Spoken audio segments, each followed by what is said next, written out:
What I know for sure is if you focus on the substance, the success will come. And most importantly, let failure be your friend. There are going to be times, of course, where you're going to win a lot. A lot of things are going to go your way. And it's wonderful to bask in that adulation and to feel proud of your successes. But it's the times when things go wrong, when you fall or fail, that you're actually going to learn the most about yourself. You know, all those years on the Oprah show, 25 years, we were the #1 show for 25 years. And that's because I lived with the intention to serve the audience. When I was able to shift the paradigm to start to looking at, wow, what I have instead of what I don't have, what I have instead of what I thought I'd lost, I was able to begin to turn things around. But it's those moments of uncertainty. It's the moments where all of my mistakes show up on the evening news. I can tell if I've done something wrong. It's on the CNN crawl. I can read about it.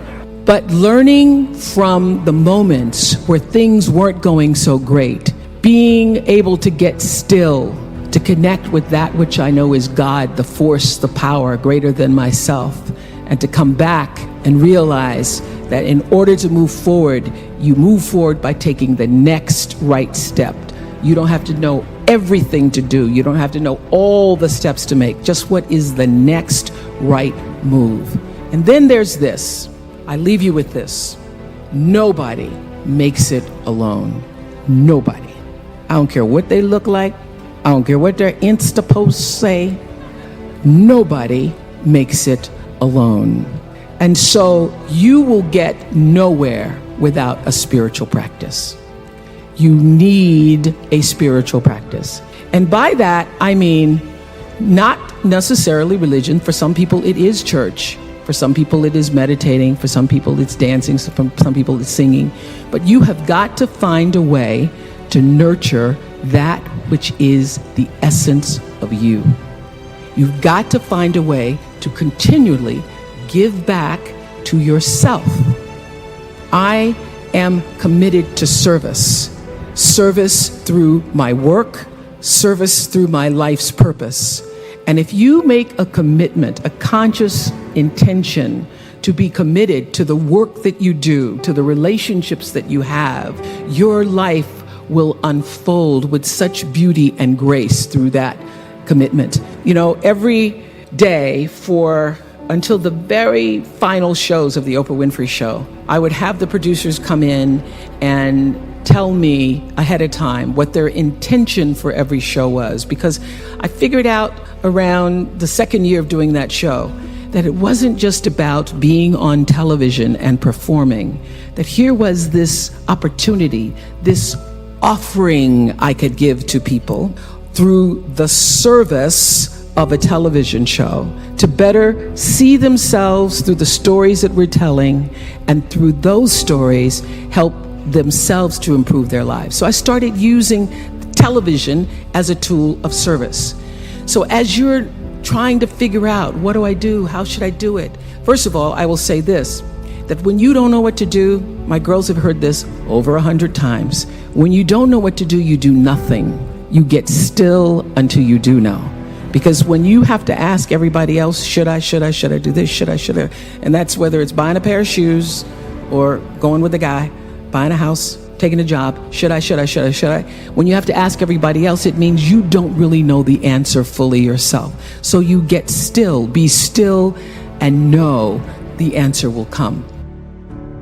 So many people are worried about building a brand. I hear kids on social media talking about their brand. And I used to really resent the word when people would say to me, oh, you have this brand, because I never even thought about a brand. I just thought about day in and day out, making the best right choice for me. But now I embrace it because I recognize people see me as a brand. But for me, it's not a business. It is a question of, what do you stand for? And I will say this, you're nothing if you're not the truth. So I've made a living, I've made a life, made a fortune really, from being true to myself. And that's if I could leave you with any message today, that is it. The biggest reward is not financial benefits, though it's really good. You can get a lot of great shoes. Nothing wrong with great shoes. But those of you who have a lot of shoes know that having great shoes and a closet full of shoes or cars or houses or square footage doesn't fill up your life. It doesn't.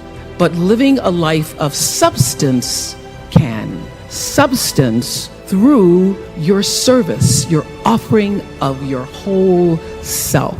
And the baseline for how do you live a life of substance is whatever is the truth for you. What do you stand for?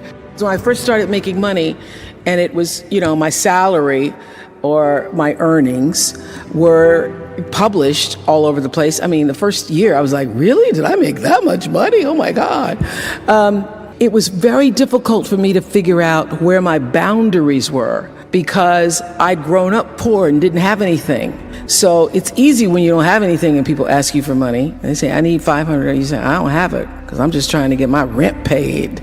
It's harder when your multi-million-dollar salary is now in the paper and you get a lot of friends and cousins you didn't have before. So how do you set boundaries for yourself? I was having trouble setting boundaries for myself for even strangers. People would just show up at my door in Chicago and say, Oprah, I left my husband, please help me. And I would, because she knows I have it. So what I learned is that the reason why people keep showing up is because my intention is to make them think that I'm such a nice person that you can ask me for anything, you can get me to do anything. I'm going to say yes, I'm going to say yes. So when Stevie called me this time, I thought I'd try out my first no on Stevie. Let's start big. He wanted me to donate some money to a charity, and I didn't want to donate to the charity because I have my own charities and I care about a lot of people, but the problem is when you have money, everybody thinks you just want to give to everything. So I said to Stevie no. And as a person who has that disease to please, I was waiting for him then to say, I will never speak to you again. I will never call you. I will never sing a song for you. And he didn't. He just said, okay. Okay? Okay, it's okay? He said, okay, check you later. What I learned from that is many times you will have angst and worry about things. Put yourself in a state, like someone said this morning because their phone went off, they were mortified over a phone. I said, really? You will put yourself in a state when the other person really isn't even thinking about you. So learning that I could specifically determine for myself what the boundaries were for me, what I wanted to do, give my money, give my time, give of my service to who I wanted to give it to when I did, that I get to make that decision. Just because you have all of these demands on your time and on you doesn't mean that you have to say yes. You get to decide because you're the master of your fate. The captain of your soul, as William Ernest Henley said in Invictus. And understanding that really changed the meaning of my life in that I was no longer driven by what other people wanted me to do, but took charge of my own destiny, making choices based upon what do I feel is the next right move for me. I've lived with who do you think you are my whole life.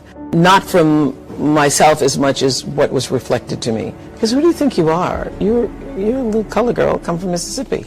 Who do you think you are? You're sitting up on national television. Who do you think you are that you can have? Who do you think you are that you can? So I used to fear hearing the term, who do you think you are? Or you must be pretty full of yourself. Now I work at being full. I want to be so full, I am overflowing. So when you see me coming, it ought to make you proud. To borrow a line from Maya Angelou's Phenomenal Woman. When you see me coming, it ought to make you proud. And what you see is a woman so full, I'm overflowing with enough to share with everybody else. I'm going to own the fullness without ego, without arrogance, but with an amazing sense of gratitude that I've been born at a time where I am female on the planet and I have the great pleasure and freedom to fill myself up. Knowing who you are. Knowing who you are. Being able to answer this question, who am I and what do I want? You know, many times when I go out of the country, I am baffled by that question. To explain what is your occupation. I've stood there for 10 minutes. Well, am I a talk show host? Well, I'm more than a talk show host. Am I a businesswoman? I'm a businesswoman. I'm more than a businesswoman. Am I an entrepreneur? I'm more than an entrepreneur. So I just leave it blank or self-employed. So I'm not asking for the roles that you play as daughters. I'm not asking that question. What are the roles that you play as a daughter, as a friend, as a sister? You're going to be a lawyer, you're going to teach, you're going to be a pharmacist. I'm asking the bigger question of who am I? Who am I really? My answer is I am God's child. I am that which is born of all that is. I am, as Pierre de Chardin said, a spiritual being having a human experience. All that is possible for me. That's who I am. And what do I want? I don't want to just be successful in the world. I don't want to just make a mark or have a legacy. You must have some kind of vision for your life. Even if you don't know the plan, you have to have a direction in which you choose to go. You want to be in the driver's seat of your own life, because if you're not, life will drive you. Knowing who you really are in this space and time that we embody. What do you want? Who are you? Always do the right thing. Be excellent. People notice. Think of how you notice. You go to Taco Bell, somebody gives you an extra napkin and some sauce. You notice. You want to go back to that person, because even at Taco Bell, excellence shows itself. And what I know is that when you are excellent, you become unforgettable. People remember you. You stand out. Regardless of what it is, you become an unforgettable woman. And that is what we all want. We want to be unforgettable and not forgettable. So doing the right thing, even when nobody knows you're doing the right thing, will always bring the right thing to you. I promise you that. I remember many times on my show. There are many shows y'all never saw. And the reason you didn't see them is because I got the last vote. And I remember 2010, my team, hardest working team in television, had done this interview with a woman who turns out she was a Sunday school teacher by day and a sex addict at night. And they were like, you won't believe it. We got her going out, we got her with the men, and we get to show her, and she was willing to show us everything. I sat down with the woman for an interview that was taped. And during the process of the interview, I said, why are you doing this? And she said, oh, I want to help people. I want to tell my story and I want to help people. I said, do you have children? She says, yes, I have a 10-year-old son. I knew right then, this is never going to see the light of day. So we got off the air and I said to the lady, we are not going to air that show. And she said, why? My producer said, why? She knew she was being filmed. She knew what she was saying. She knows what you... I said, because her son will never get over it. Not worth a rating point to me to know that there's a 10-year-old boy who's destroyed because his mother went on the Oprah Winfrey show and told all her business. You do the right thing even when other people think it may not be. And oftentimes, when you make a decision to do the right thing, immediately you're faced with doubt. Was that the right thing? Was that the right decision? I don't know. Was that the right thing? You always know it's the right thing, when in the end, there is peace. You are rewarded by peace. The most important thing I have come to know in doing the right thing and making the right choices is understanding people don't always like you and they're not always happy for you. And if you surround yourself with people who are not accustomed to your success, they become fearful, they become scared, because you are reflecting back something to them that they don't recognize.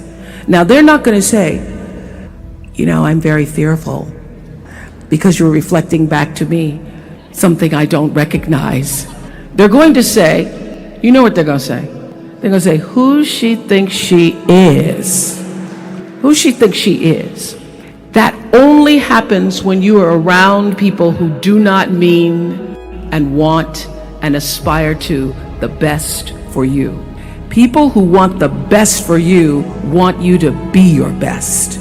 So my greatest advice to you is to surround yourself with people who are going to fill your cup until your cup runneth over.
I feel like I'm losing my mind. Is everybody in the world blind?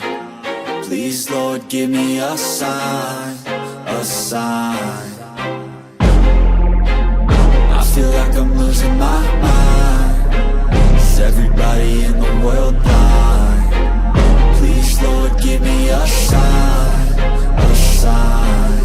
I wanna be the greatest. Everybody on the fake shit. I look around and feel like everybody is the fakest. I make this every day and I'm impatient, hoping one day I blow up from the basement. Statement, the top is so vacant. I don't hear shit that I think is amazing. Waiting for my day when I'm playing sold out shows for 1,000 faces. Hey, give me that crown, get in my way and to be put down. It ain't your place, no, this my town. If I want that shit, then I'll get it right now. I'm losing it, the noose it fits, some losing shit, a stupid myth. You choose to live or choose to dip, you choose to fight or lose your grip and lose a gift. I feel like I'm losing my mind. Is everybody in the world blind?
like I'm losing my mind.